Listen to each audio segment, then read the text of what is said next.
Evening all. So somebody foolishly asked me on the an email, what are the games I play when I'm not playing Dust? So I can only stress what a foolish question that has actually been, because I'm going to show you FTL. Now, FTL, and I've sped this footage up. FTL is one of those kind of browser style, it's not actually a browser game, but it looks like a browser game. And what I really liked about it is, again, if you're a big kind of sci-fi fan, or if you're a big technology fan, then this is one of those games that I think really kind of appealed to me. There's a lot of management, micromanagement, and I love the fact that you can have this kind of situation where you've got two ships fighting each other, and it's not necessarily the combat between the ships that is interesting. You're actually focused on the systems and the operation of the ship. So as you can see, this is a cutaway of the ship, and you can see obviously the different functions, the different rooms. And I think if you've never played FTL, or if you've maybe never seen it before, it's a really nice kind of distraction game. It's one of those games you don't have to think too much about. It's a bit of a kind of a chewing gum game, because you basically can just log in, log out when you want. There's no real story to it, other than that you are a pilot who has stolen a ship, and you're basically trying to evade the Alliance, which is obviously what those dudes on the right are, and that's it really. That's what that's the story. And you just basically go through a completely random universe. Every single map is different, every single time you play it through is different, and you get different weapons, you get more crew, you start to become more of a powerhouse, you unlock ships, and it's really good. It's like you would call this maybe a rogue-alike. And I've played this before. I mean, there are other videos where I played this, but I don't know, I just really like it. It's one of these games that when you've had maybe a tough day and you don't really fancy kind of shooting people in the face with shotguns, or you don't really kind of fancy, running people over with tanks, it's a nice kind of calming game to ease your soul when needed. And I think these are certainly worth considering.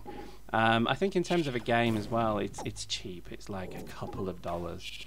When it came out, I think even then it was still pretty cheap. And I think in terms of your reward to expenditure, which is I think a key thing to bear in mind, this is probably up there in terms of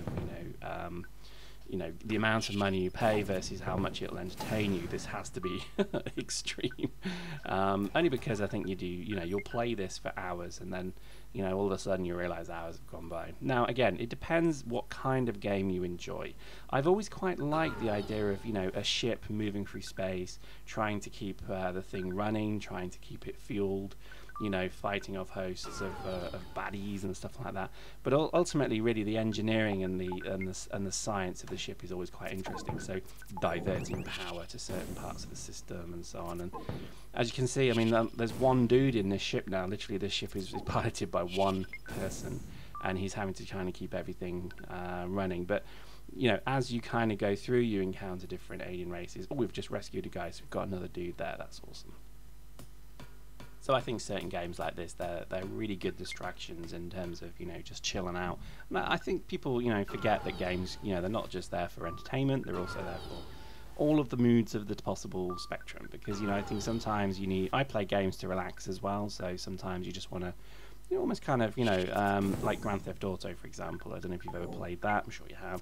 GTA 3 GTA 4 rather was a really good game in terms of just chilling out. Do you know what I mean? It was a really nice game where you could go and do your missions, but you could also just go for a drive, which was very freaky. I mean, obviously, when I mean go for a drive, I mean somersaulting it and barrel rolling it over pedestrians into a shop window and then running out. That kind of thing to me was relaxing. So yeah, I just think games like this, they're well worth your attention. I think some of the more hardcore games are out there certainly to kind of tax you, but I think certainly games like this are actually there to soothe you and really just chill you out a bit. And I think definitely worth looking at, and I would recommend FTL to anyone.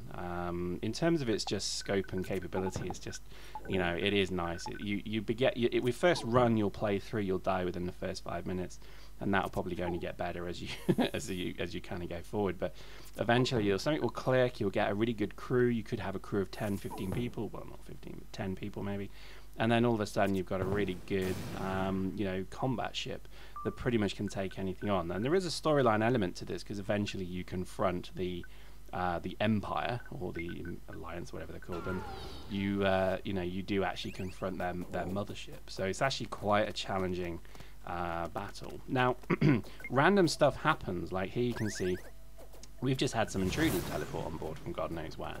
While this is happening, we're in the middle of we're very close to a sun, so this thing's going supernova and smashing the ship as well. So it's pretty much, you know, at every step of the way. It's not that, you know, there's no kind of there's no let up. It's a really funny game in terms of there's always shit happening. Now look here, this is interesting. The ship is being smashed by solar flares, and the ship is now inoperable. I actually can't jump yet, and it's now setting on fire.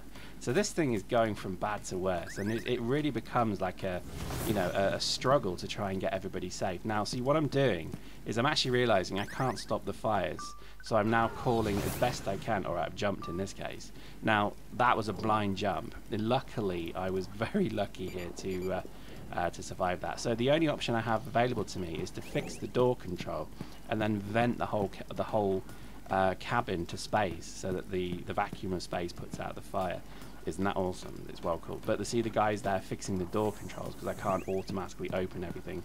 So there we go. I've just opened I've vented it, and I've moved my guys into the only room which has still got air because the door's shut. And there we go. Everything's now done. So I need to just let the oxygen go up. So you can see here, it's giving me warning the oxygen's low.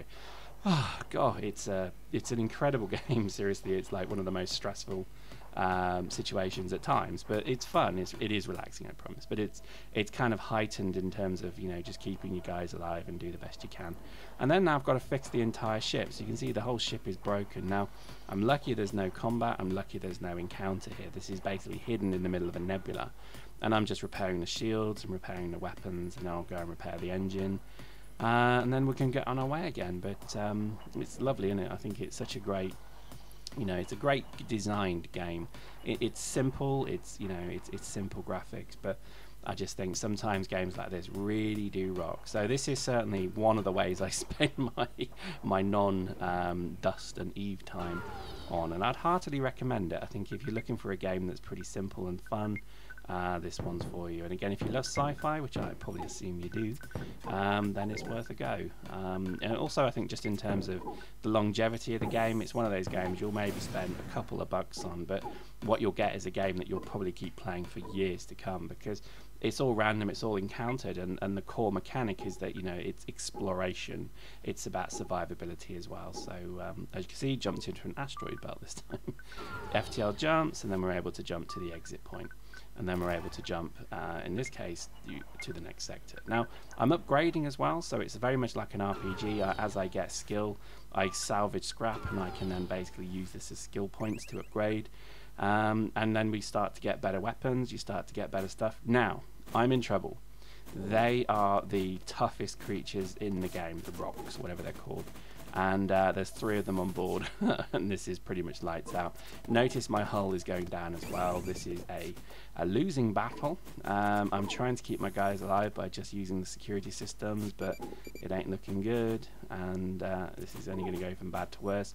Just trying to keep the guys out. Now the intruders are trying to destroy the ship, and they just did it. So there we go.